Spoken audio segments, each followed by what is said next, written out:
What if I told you the greatest mystery in all human history has been solved? Would you believe it?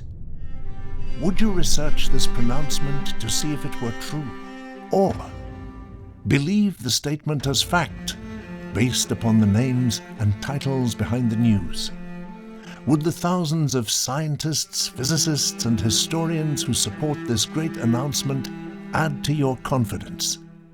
Or add suspicion? In the end, what would you need to believe it? What if you learned the scientific confirmation actually happened decades ago, but was first announced over 2,000 years earlier, all with verifiable historical evidence? The mystery? That Jesus Christ is real and the Son of God. Let us explore this question together and perhaps rock your world to its very foundation. But how? Let's first examine the origins of over 350 prophecies fulfilled by Jesus Christ. Who wrote these ancient words? When? And most importantly, why? The primary source of the prophetic texts comes from the many books, scrolls, tablets, and even papyrus fragments gathered throughout the centuries to create today's Bible, the most accurately transcribed historical document created by mankind ever. In fact, the Bible is the most vetted book for historical reliability, and it's not just the theologians that agree.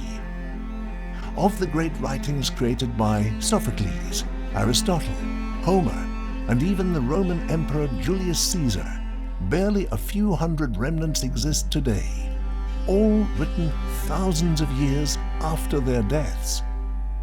Yet, over 60,000 manuscripts, some of which were created only 20 years after the death and resurrection of Jesus, can still be read today. So what do you call a historically verified book written by eyewitnesses to other eyewitnesses that reported supernatural events? Today, we call that evidence. To put it another way, there are roughly 2.6 million pages of eyewitness accounts that point to the life and miracles of Jesus. But what is history without a little digging? Written by a man who never witnessed a Roman crucifixion, as it had not yet been invented, King David wrote Psalm 22 and described the torture of the Messiah in gruesome detail, 800 years before he was born.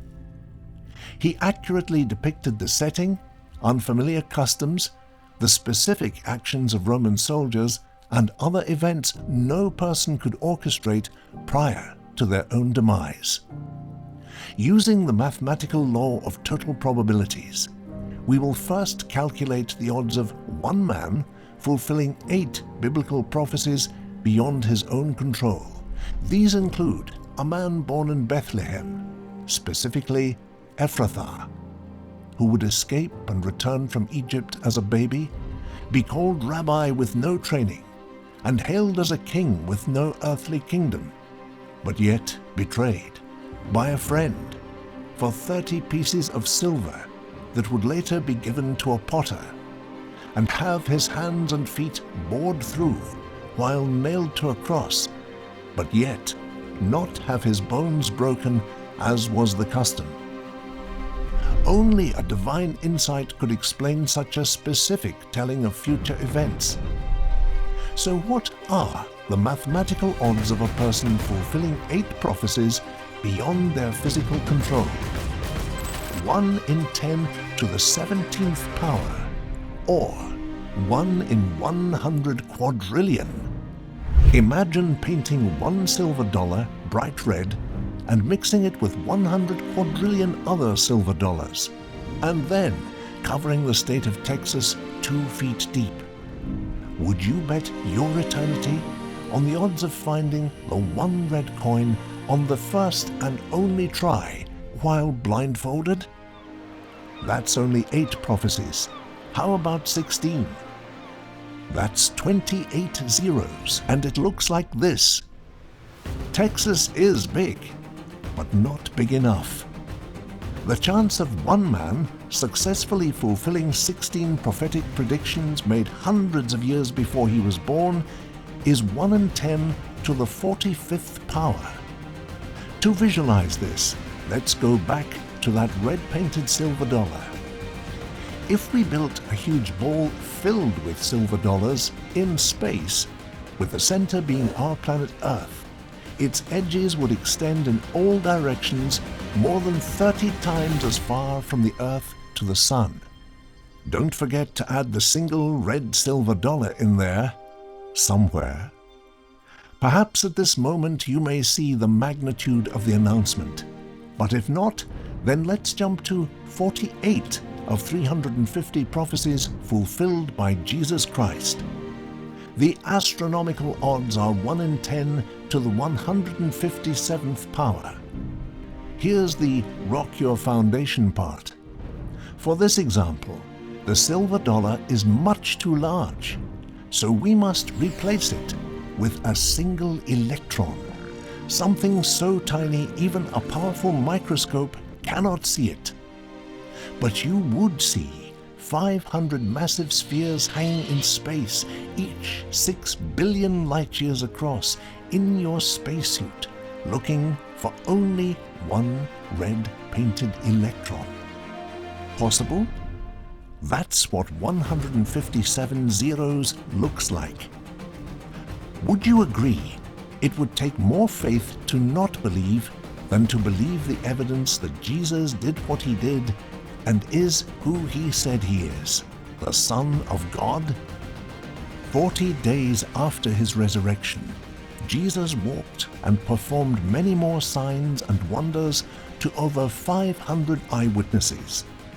Jesus said, "Because you have seen me, you have believed. Blessed are those who have not seen and yet have believed." So why is this important? Because any person who rejects Jesus as the Son of God rejects the facts shown here. Many wonder why a loving God would send billions of people to an eternal hell for not believing in Jesus. But they don't understand. God does not send people to hell. People send themselves to hell. Look at it this way. If you give a drowning person a rope and they refuse to grab it, is it your fault they drowned? God sent his Son as an eternal lifeline to save people. So the people who reject him, that lifeline will be lost because of their own disbelief. It is not your money, your good deeds, or anything else you can do to change this. Romans 10 says, "If you declare with your mouth Jesus is Lord, and believe in your heart that God raised him from the dead for your sin, you will be saved." So, we end where we began, with a single important question. Do you believe Jesus Christ is the Son of God? And if so, have you accepted his gift of salvation?